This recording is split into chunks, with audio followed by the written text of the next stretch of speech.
Antalya Side Sorgun bölgesinde bulunan Voyage Otel'deyim. Bu otelle ilgili deneyimlerimi sizle paylaşmak istiyorum. Bu tarihte bu otele geldiğinizde sizi neler karşılıyor? Siz nelerle karşılaşabilirsiniz? Hizmet nasıl? Hangi alakartlar açık? Odalar nasıl? Evet, odalarımız erken girmiş olmamıza rağmen hızlıca hazırlandı.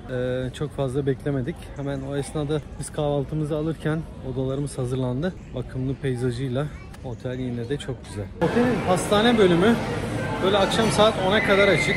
A+ bir pastane. Ürünler gerçekten çok kaliteli. San Sebastian cheesecake'ler var. Yani bunlar Viyana kahvesi. İstanbul'da olanlar bilecektir mutlaka. Viyana kahvesi ayarında satılanlar gibi değil. Gerçekten çok güzel. Diğer makaronlar da aynı şekilde. Yine böyle pastaları da şöyle çekmem gerekirse hepsi çok güzel, uzun süreli açık olması tabii o da bir fark yaratıyor. Lobinin hemen yan tarafında böyle bir Çin restoranı var. Şu an kapalı, akşam için hazırlanacak. Rezervasyonla müşteri kabul ediyor. Güzel bir mekanı var. Oldukça geniş bir yer. Akşam hazırlıklar yapılınca tekrar videolarını çekmeye çalışırız. Güzel oluyor. Hatta şimdi kapalıyken daha iyi gösterebilirim. Burada yemekler yapıyorlar ama şurada bir teppanyaki ocak var. Izgara var. Buradaki şef şov yapıyor. Şu ızgarada. Burada güzel şov yapıyor önündeki misafirlere. Bu sezonda açık mı kapalı mı bilmiyorum. Akşam soracağım onu. Ya da şimdi birazdan sorabilirim. Ona göre akşam buradaki şovu da sizlere gösterebilirim. Güzel olur diye tahmin ediyorum. Yine böyle bu alanda yemekler hazırlanıyor. Misafirler burada kabul ediliyor. Böyle tavanlarını da güzel süslemişler. Burada da işte wok tavada yiyecekleri pişiriyor. Buradaki uzak doğudan gelen şefler. Yani buradaki restoranda çalışan kişiler de yabancı. Yani otelin ana binası çok yakın bir yerde. Hemen ana binası burada. Otelin hemen ana binanın yakınında böyle relax havuz var. Artı 18 havuz. Havlu deski de hemen yanında. Duş almak için duşlar burada. Karşısında kendine ait barı var. Her şey ayağınızın altında. Otelin peyzajı gerçekten çok güzel. Böyle kurumuş ağaçları dahi koruyor otel. Gerçekten bunlar herhalde kayıtlı diye tahmin ediyorum. Çünkü buradaki bütün ağaçların üzerinde böyle numaralar var. Kayıtlı olduğunu düşünüyorum. O yüzden böyle bütün ağaçları koruma altına almışlar. Bakımlarını yapıyorlar. Arka taraftaki de öyle, o şekilde. Bugün 10 Kasım ayı itibariyle Aquapark açık. Yani hava gayet açık şöyle. Güneş daha gözüküyor. Tabii gün gün değişiyor. Yarın yağmurlu olabilir. Biraz daha kapalı olabilir. Dün daha iyiydi. Çocuk havuzunun yanında böyle çocuk oyun alanı da var. Aquapark da burada.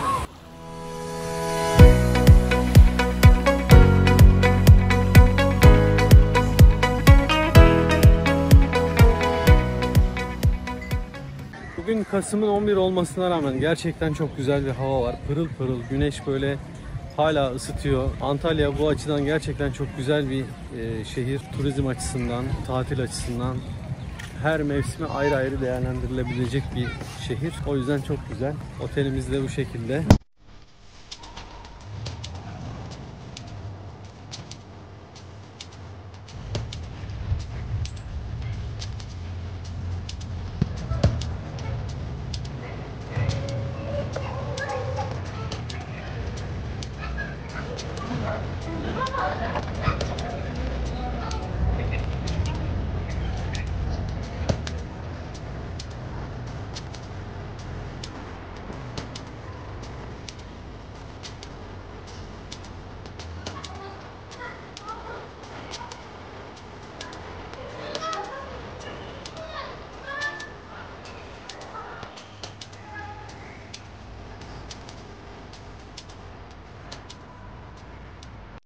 Görmüş olduğunuz çikolataları günlük olarak şu arkamda görmüş olduğunuz imalathanede üretip günlük olarak servis ediyorlar.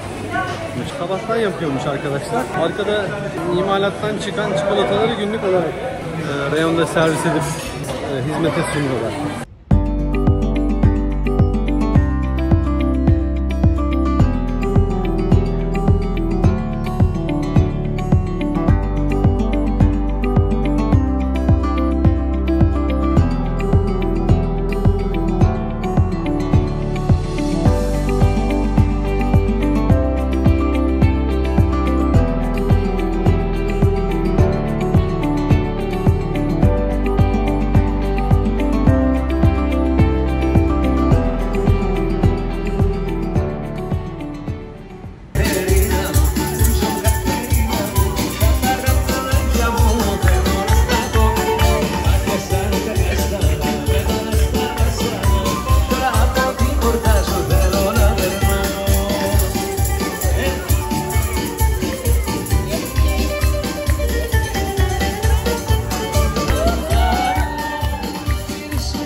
Sevgili dostlar, arkamda görmüş olduğunuz Lobby Bar'daki restoranda da 24 saat açık bu restoran. Böyle hem bahçe alanı var hem de kapalı alanı var.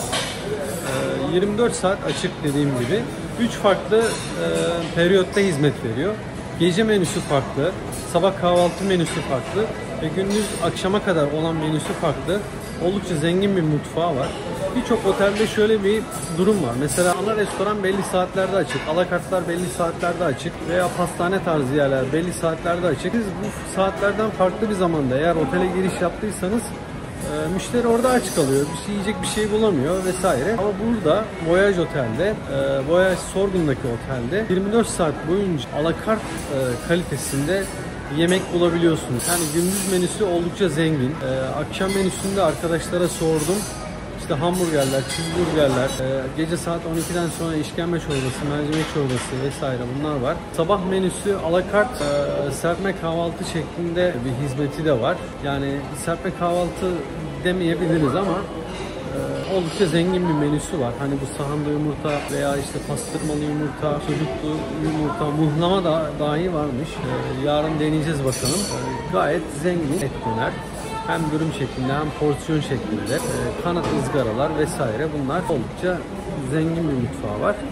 Pirzola servis ediyor. Yani hiçbir otelde göremeyeceğiniz bir hizmeti burada sunuyor. Yani alakart restoranlarda pirzolayı servis eder ama sinek tarzı bir restoranda da pirzola servis edilmesi kaliteyi gösteriyor diyelim. Yine böyle peynir tabağı yapmak için veya işte akşam bir şeyler aparatif yemek için tatlı çekmiş olabilir canınız. Birkaç farklı tatlı var. Kabak tatlısı aslında denenebilir.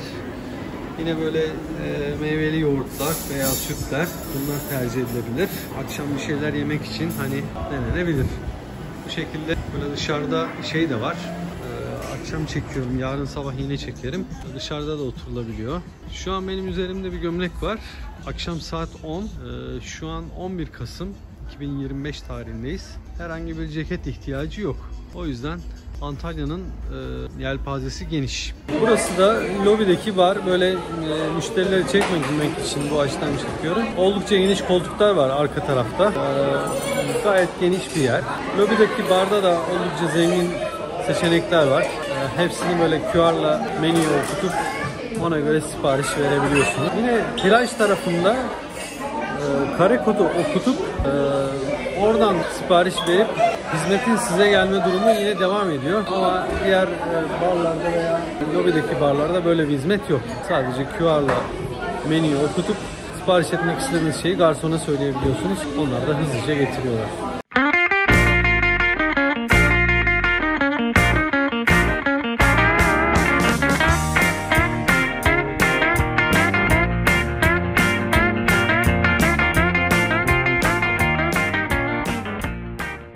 Kasım ayında Voyage Oteli, Voyage Sorgun Oteli, Antalya'daki Voyage Sorgun Oteli tercih etmek isteyenler için böyle restoranı boş haliyle çekiyorum. Oldukça geniş bir restoran. Böyle kapalı alanları oldukça fazla. Böyle arkamda da gördüğünüz gibi kapalı alanlar oldukça fazla. Yine şöyle bu tarafta da işte yemeklerin sergilendiği büfeler, soğuklar, sıcaklar, diğer ızgaralar vesaire bunların sergilendiği yerler var. Bu tarafta da kapalı alan var. Neden kapalı alanları gösteriyorum? Çünkü bu aylarda işte yağış olabilir vesaire. Otelin kapasitesine göre yeterli mi değil mi hani bunu düşünüyor olabilirsin. Bu da önemli bir kriter. İnsanlar otele geliyorlar. Yağmur altında kalmak istemiyorlar tabii doğal olarak. Yine açık alanda da böyle üzeri böyle kapalı ama açık havada bir oturma alanları var. Hem bu tarafta şöyle gördüğümüz gibi hem de bunun yan tarafında şöyle orayı da çekeyim. Böyle bu defa daha detaylı anlatıyorum. Geçen yıl da gelmiştim bu otele. Geçen yıl bu kadar detaylı anlatamamıştık. Bu tarafta ileride hem bar var hem de böyle üstü kapalı alan burada da mevcut. Ama hani böyle denize doğru oturmak isterse misafirler yine orada müzikten de sesim geliyor mu bilmiyorum ama geliyordur diye düşünüyorum. Tamamen açık alanda oturmak isteyen misafirler için de oldukça geniş bir seçenek var.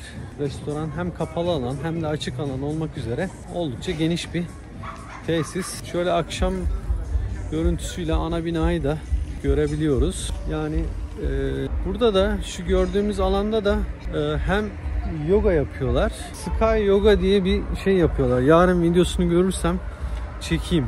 Burası da Vista Restoran. Gündüzleri snack bar olarak hizmet veriyor. Akşamları da bazı günler alakart restoran olarak hizmet veriyor. Aslında gündüz çekilebilir ama gündüz böyle müşteriler oluyor vesaire.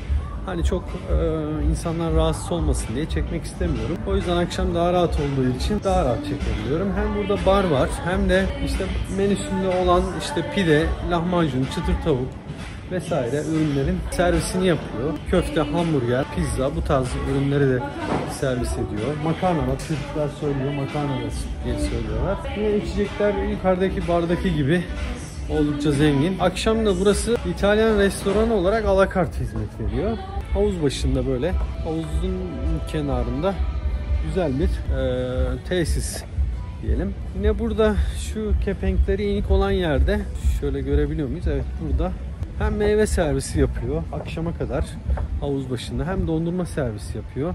Yine burada sporlarla ilgili tenis vesaire, onların raketleri alınabiliyor. Onun yan tarafında da havlu alınıyor.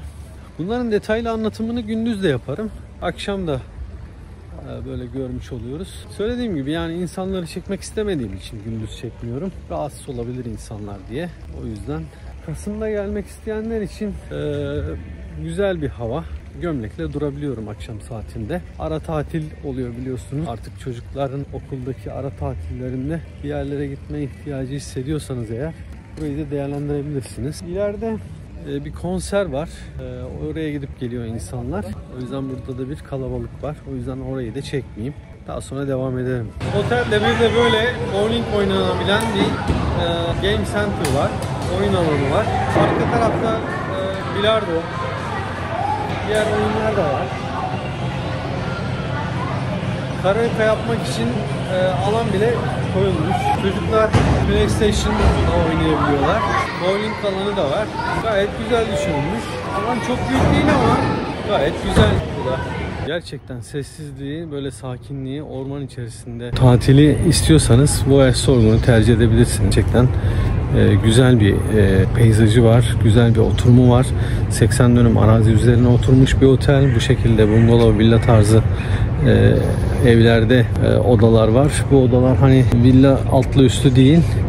İşte altlar bir oda, üstler başka bir oda. Bu şekilde. Hemen şu alanın arkasında relax havuz var. Bu yolun devamında da sahile iniyor. Kasım ayında olmamıza rağmen hava gerçekten çok güzel. Gece yağmur yağmış. O da ayrı bir güzellik yani, böyle yağmur kokusu vesaire, bunlar da ayrı bir hava katmış ortama. Böyle arkada yollar, sabah yürüyüş yapmak için gerçekten ideal bir yer. Yani bir tur atınca 1 kilometre yol yürümüş oluyorsunuz. Mini golf arabalarıyla da odaya ulaşımları sağlayabiliyorlar. Gerek de olmuyor çok fazla. Böyle her bir yol sanki böyle bir gizemli bir bahçeye çıkıyor gibi. Gerçekten çok güzel dizayn edilmiş otel. Böyle uzun uzun çekiyorum ki hani sadece birkaç alandan böyle video çekip oteli tanıtmak gibi değil de otelin neredeyse tamamını size çekmeye çalışıyorum. Sonuçta insanlar nereye geldiklerini bilmek istiyorlar. Böyle arka tarafta yine dediğim gibi gizemli bir bahçeye çıkıyor gibi. Böyle villaların yerleşimi gerçekten çok güzel. Birbirinin ışığını engellemiyor. Buradaki ağaçları kesmeden bunları inşa etmişler. Bazı villaların merdiven boşluklarından böyle ağaçlar çıkıyor. Hani ağacı kesmemişler. Şu an Kids Club'ın yanından geçiyorum. Çocuklar için eğlence alanı da var. Bak, bu ağacı da böyle bir korumaya almış ki herhalde oradan bir böcek vesaire yukarı çıkamasın diye. Evet, şimdi geldik çocuk oyun alanına. Burada çocuklar için bir alan mevcut. Hemen onun yanında aquapark, çocuk havuzları ve aquaparklar var. Ben şimdi sahilde bulunan Tepsi restorana gidiyorum. Akşamları alakart, gündüzleri snack restoran olarak hizmet veriyor. Yani gördüğünüz gibi böyle her bir yol böyle saklı bir bahçeye, gizemli bir yere gidiyor gibi.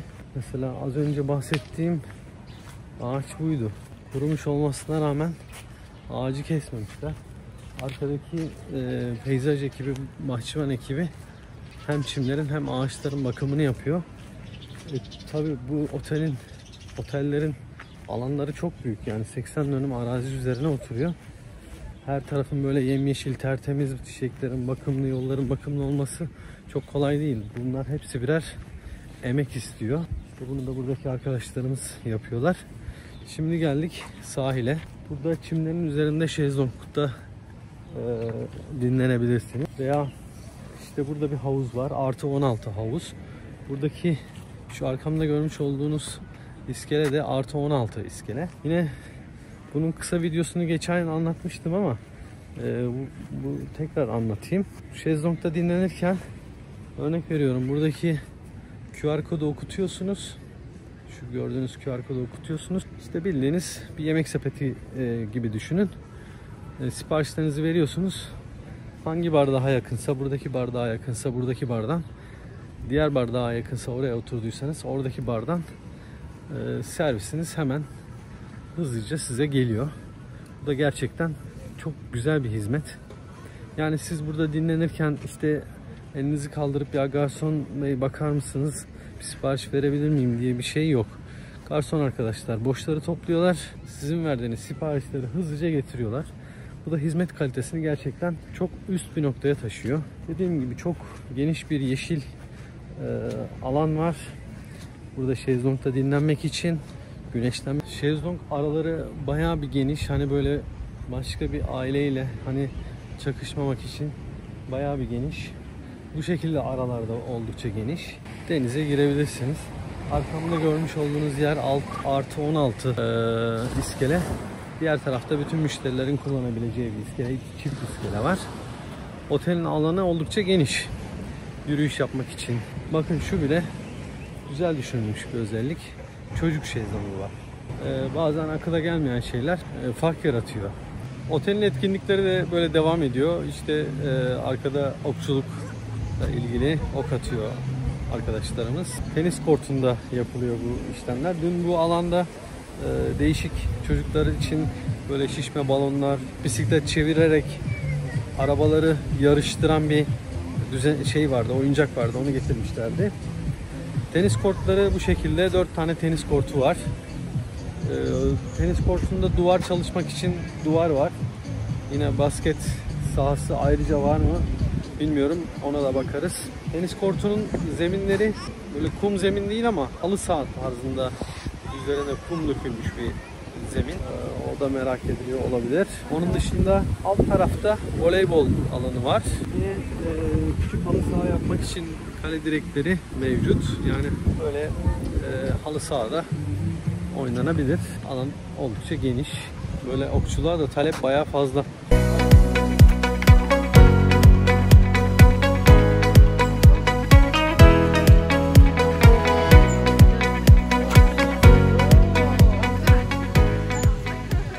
Dalga da olmasına rağmen herkes denize giriyor bu şekilde. Hani Kasım itibariyle denize giriliyor mu diye soranlar olabilir. Giriliyor. Herhangi bir sorun yok. Suyun sıcaklığı tam olarak bilmiyorum ama birçok insan denize giriyor. Otel güzel. Hani kumsal böyle şey mi, taşlık mı diye soran olabilir. Kumla başlıyor. Yani içeride biraz taşlık olabilir ama kumla başlıyor. Bu taraflarda yine kum. Otelin işte bayrak kategorisi nedir diye soran olabilir. Mavi bayraklı plaj burası. Şekilde mavi bayraklı. Yukarıda da bayraklar var. Mavi bayraklı bir plaj. Bu da önemli bir kriter olabilir. Hem bir yandan konuşuyorum hem de otelin geniş alanını sizlere tanıtmaya devam ediyorum. Bu şekilde. Tebrikler. Bugünün şampiyonu okçulukta Denizli'den katılmış arkadaşlarımız. Onlarla tanıştık. Ben de YouTube'da videolar çekiyorum böyle. İnşallah. Birazdan geleyim videoyu kapatınca. Bungalovlardaki aile odası da bu şekilde. Hem burada işte bir ebeveyn yatak odası var. Bu tarafta da çocuklar için ayrıca bir yatak var. Yine oda büyüklüğünde televizyonu. İşte buradan balkona çıkılabiliyor. Diğer balkondan da manzarayı gösterebilirim. Ayrı ayrı kontrol edilebiliyor kliması vesaire. Onun dışında burada bir şekilde lavabo var. Banyo burası. Banyoda böyle yukarıdan duşuyla birlikte. Birçok kişi için belki bunlar çok detaylı, gereksiz gelebilir. Ama YouTube'daki yorumları okuyorum. Gerçekten insanlar bunları da sorabiliyor. Odalar biraz böyle basic. Hani normalde odada şurada bir böyle bir masa olur ya. Öyle masa yok. Berjer tek bir koltuk olur. O da yok. Yani komodinler var. Altlarında birer çekmecesiyle birlikte komodinleri var. Balkonlar böyle büyük. İşte hem ebeveyn odasının balkonu hem de normal odanın balkonu. Manzara bu tarafa bakıyor. Belki diğer bungalovlar daha ormana bakabiliyor olabilir. Yeterli büyüklükte bir odası var. İlk girişte böyle ikramlar, meyve ve şarap ikram edilmiş. Dolapları da böyle gömme dolap şeklinde buraya koymuşlar. İçerisinde kasa var. Bakayım gösterebiliyor muyuz diye. Neyse. Kilitli kasa var. Otel şemsiye de koymuş yani. Hani bu dönem yağmurlu olabilir diye. Yine burada kettle, işte espresso makinesi, aşağıda minibar ile birlikte. Bu minibar her gün yenileniyor. Bu şekilde bir oda dizayn edilmiş. Odalar da gayet güzel. Şöyle kartı alayım. Burada kartı şöyle çıkayım. Temizliği yapılıyor. Evet, odalarda bornoz da varmış. Ben onu söylemeyi unuttum. Havlular var. Akşam servisinde de böyle yeni havlu yenileme hizmeti var. Onu soruyorlar işte akşam servisinde çarşafınızı, havlunuzu tekrar değiştirelim mi diye. Bu da iyi bir hizmet yani. Tekrar gelip tekrar değiştiriyorlar. Bunu tekrar kullanmak zorunda kalmıyoruz. Havuza giderken böyle farklı yollardan gidiyoruz ki otel alanı çok büyük. Her bir sokak farklı güzellikte, farklı mimaride. Bu defa videoyu daha uzun tutuyorum ki hani her alanı daha detaylı görebilelim diye. İşte buradaki odaların koridorları da burada. İşte burada böyle tamamen korunaklı, kendinize ait bir villa gibi. Şimdi otelin en yan bölümüne geldik. Yandaki otel farklı bir otel. Arada böyle bir çift var. Sabah yürüyüşü yapanlar burada yürüyüş yapıyor. Bunun işte bir tur atınca artık kaç kilometre olduğunu hatırlamıyorum ama bayağı büyük olduğunu, uzun olduğunu söylüyorlar. Şöyle diğer cepheleri de çekmek gerekirse bu şekilde. Otelin odalarının bulunduğu bölümle bu arkadaki ana binanın arkasındaki bölümle o deniz tarafı, havuz tarafının sıcaklığı birbirinden farklı. Yani sabah odanızdan kalktığınızda ya hava ne kadar soğuk veya serin, işte üstümü kat kat giyineyim, uzun giyineyim diye düşünmeyin. Plaja indiğinizde gerçekten iklim çok değişiyor.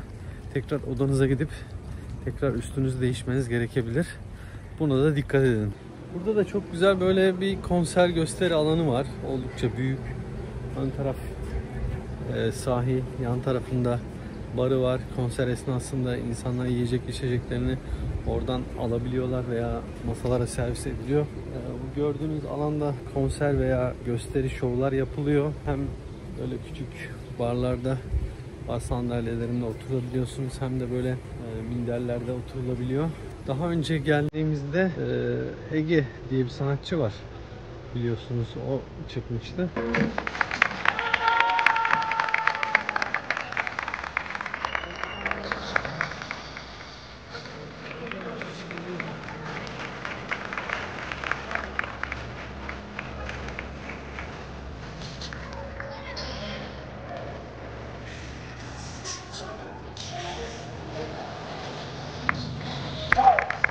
Az önce işte gösteri alanından çıktım.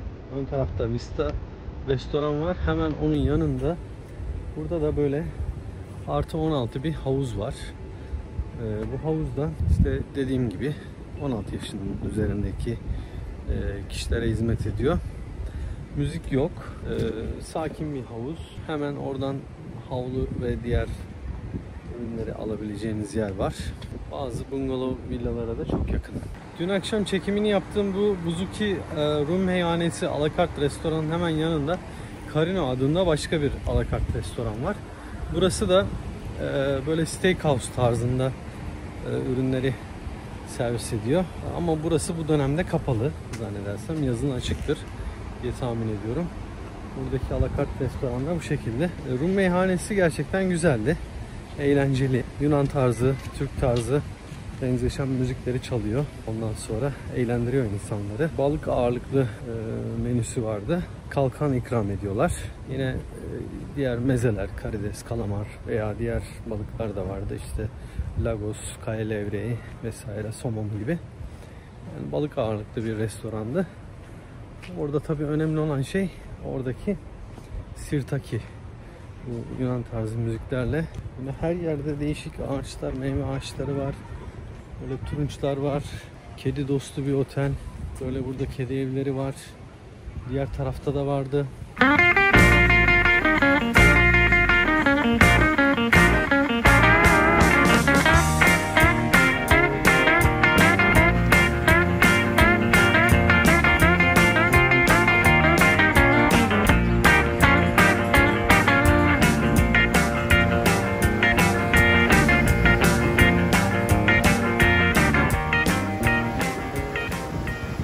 Otelin içinde böyle Luna Park hizmeti de var. Akşam belli bir saatte açılıyor. Çok renkli oluyor burası. Işıl ışıl. Işıklarıyla, müzikleriyle birlikte güzel oluyor. İnsanlar geliyor, çocuklarını atlı karıncaya bindiriyor. Buradaki böyle uçan daireye bindiriyor. Arkada tren var. Yine dönme dolap var. Bunlara bindiriyor. Gayet güzel bir etkinlik oluyor. Yine salıncak da var, onu da söylemeden geçmeyeyim. Balerin olurdu eskiden böyle Luna Park'larda yukarıda bir balerin biri olurdu. Onun etiklerinde sallanıyor gibi bir izlenim olurdu. Hani aileyle, çocuklarıyla birlikte gelen misafirler için iyi bir seçenek olabilir. Biraz çocuklar burada eğlenirken işte anne baba da, eşler de birbirine vakit ayırabilir, bir kahve içebilir. Hemen giriş kapısının yanında yer alıyor Luna Park. Buradaki resepsiyona çok yakın. Otel, hep bahsediyorum, 80 dönüm arazi üzerine oturuyor. Çok geniş. Şimdi yürüyüş yaptım. Gerçekten geniş bir arazisi var. Bugün hava biraz kapalı. Şöyle gözüküyor mu bilmiyorum. Hava kapalı ama öyle üşütecek kadar bir soğuk değil. Yani tatilin hepsi güzel.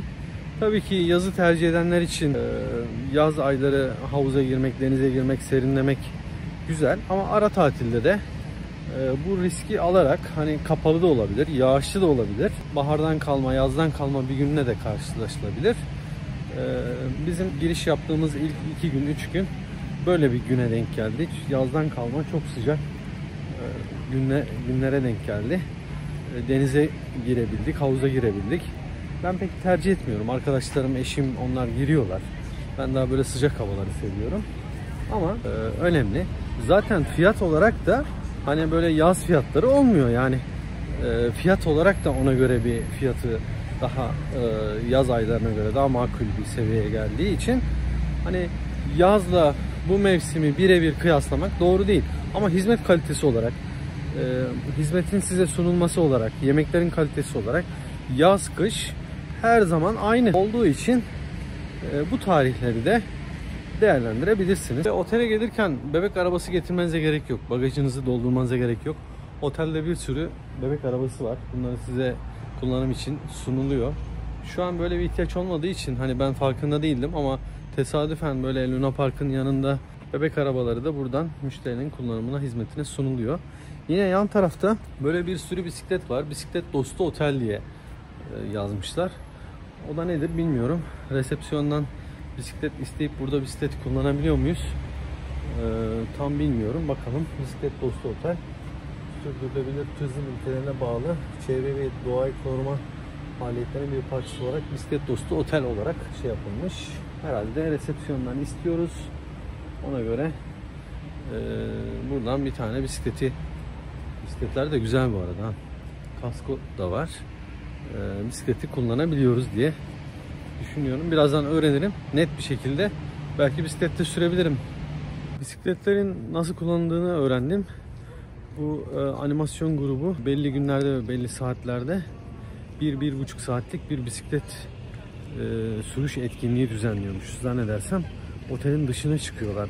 Bir ormanın içinde bir parkura gidip orada sürüş gerçekleştiriyorlar. Arkamdan güneş geldi. Ekran parlıyor. Biraz şöyle anlatayım. Böyle bir etkinlik varmış. Hani münferit olarak otelin içerisinde bisiklet kullanımı durumu yok. Kendinizi böyle ormanın içinde gibi hissediyorsunuz. Kuş sesleri bir yandan. Böyle serinlik bir yandan. Çok güzel. Gelmeye değer bir yer. Öyle söyleyeyim. Birçok yerle kıyaslayabilirsiniz. Videolar izleyebilirsiniz. Böyle içerikler üretiyorum. Eğer beğeniyorsanız mutlaka yorum yapın. Sorular sorun ki ben de hani insanların merak ettiği şeyleri videolar çekeyim. Doğru bilgiye ulaşayım. Siz de gitmek istediğiniz yere böylelikle gitmeden önce nelerle karşılaşacağınızı tespit etmiş olun. Gerçekten manzara güzel. Böyle arkamda bungalov, villalar hepsi çok güzel. Şimdi yolu biraz uzatıyorum ki böyle daha farklı yerlere gideyim, daha farklı manzaraları da size göstereyim diye. Böyle arkamdaki manzara da bu şekilde. Şimdi bazen yorumlara şey yazıyorlar. Ya işte tatile gitmişsin, vlog çekeceğim diye bütün tatilini rezil etmişsin falan diye. Öyle bir şey yok arkadaşlar. Gün 24 saat tatilimizi de yapıyoruz. Yemeğimizi de yiyoruz. Bütün etkinliklere de katılıyoruz. Böyle arada hem yürüyüş yapıyoruz hem de bilgilendirme yapıyoruz. Bu YouTube videosu da kolay çekilmiyor. Buraya gelip böyle sadece YouTube videosu çekmek için de herhalde gelemeyiz yani. Sonuçta buraya bir ücret ödedik. Buradaki hizmetten de faydalanıyoruz. Sonrasında YouTube kanalıma da içerik üretiyorum. İçerik üretmek öyle kolay değil. Kasım ara tatiline gelirken valizime ne koymam lazım diye sorarsanız da böyle üzerinize ince hırkalar, yağmurluklar alabilirsiniz. Antalya'nın havası gün gün değişiyor. Bak sabahtan biraz yağmurluydu. Şimdi güneş tekrar kendini gösteriyor. Bir saat sonra bulutlar dağılırsa neredeyse havuza bile girilebilir. Böyle bir havası var Kasım'da Antalya'nın. Yani Aralık'ta da bu şekilde uzayabilir. Sezon hala misafirleri ağırlamaya açık. Şemsiyeler kapalı, rüzgar olabilir diye. Ama yine de çok güzel. Arkamda iskele. Bu sahildeki bar. Gözleme yapan ablamız. Şimdi bizi birazdan orada gözleme söyleyeceğiz. Hazır boşken bize gözleme yapabilir. Bu şekilde. Burada sıcaklığı gösteriyor. 24 derece. Havuz suyu sıcaklığı 24 derece. Havanın kapalı olduğuna bakmayın. 24 derece iyi bir sıcaklık. Giren için girilebilir yani bir sıcaklık. Kötü değil. Otelin en lezzetli yemeği gözleme. Bence el açması gözleme. Ablamız burada yapıyor yıllardır. Artık eli o kadar alışmış ki yani otomatiğe bağlamış. Ama fabrikasyon değil. Tamamen el emeği yani. El emeği göz nuru. Şu oteldeki açık büfedeki veya o diğer snack'teki restoranlarda yapılan yemeklerin 1000 katı güzel oluyor bence. 1000 katı demeyelim, 100 katı güzel oluyor. Eline sağlık ablacığım. Teşekkür ederiz. Bir kıymalı bir de peynirli istedik. Şimdi onları yapacak. Onlar pişerken ben bir yandan manzarayı çekeyim şöyle. Buradan da manzara güzel gözüküyor. Bardaki arkadaşlarımız da oldukça yoğun çalışıyor. Tarafları pişti bile. Gözlemelerin yağlarını da sürdü ablamız. Ellerine sağlık. Çok teşekkür ediyoruz.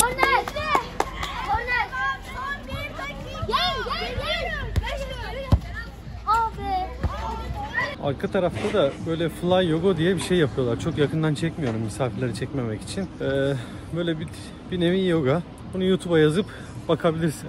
Bir kumaşla onun üzerine oturup yukarıdan asıyorlar kendilerini. Onun üzerinde de dengede durmaya çalışıyorlar zannedersem. Tam anlatamıyorum. Yakından da çekmek istemiyorum. Fly yoga adı. Bulursam YouTube'da bir kesit videosunu şuraya bir yere koyarım. O şekilde. Önce bahsettiğim olay bitti. Ben de bitince misafirleri çekmemek için böyle size göstereyim istedim. Bunların üzerine oturuyorlar. Dengede durmaya çalışıyorlar. Buradaki görevli arkadaşımız da onlara eşlik ediyor, rehberlik ediyor. Yoga eğitmeni zannedersem. Aşağı matlarda da farklı hareketler yapıyorlar. Ama temel anlamda böyle dengede durma çalışmaları yapıyorlar. Keşke bir tane görseydik.